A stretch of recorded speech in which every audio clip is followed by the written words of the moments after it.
And with the social media as huge as it is right now, don't you think it's, I mean, as human beings, isn't it difficult? Click, swipe, and delete. Yeah. That's the mindset.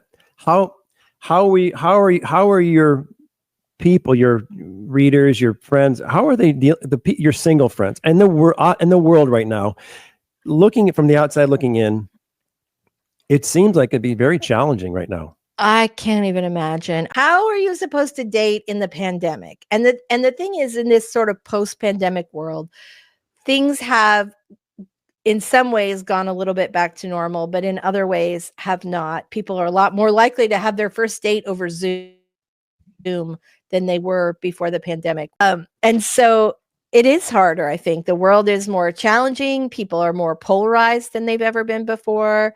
It feels it's I think people give their dates less of a chance to connect. I do think it's more challenging. And I think people have less of an attention span. They don't have the patience to give somebody the length of a dinner to say, are you a person I might like to get to know better or not? Because they know there are 7 million new matches for them, on the app. So I think it's a lot of challenge, and people have a hard time connecting anyway. I think it's that nobody likes the dating apps. They feel like it's like looking for a job. It's you know emotionally draining and disappointing.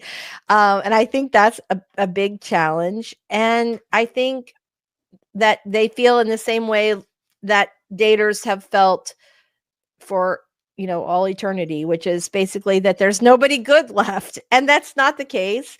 There are good people out there all the time, but they are hard to find. Even though we have all this technology to help us, I think that it ends up being more challenging to make these connections. Is it taking the place of human interaction? I'd have to say it is. I think in some ways it is. And even though it's not, it's like empty calories, right? It's not a real, it's not like a really deep connection. It's a lot of shallow connections.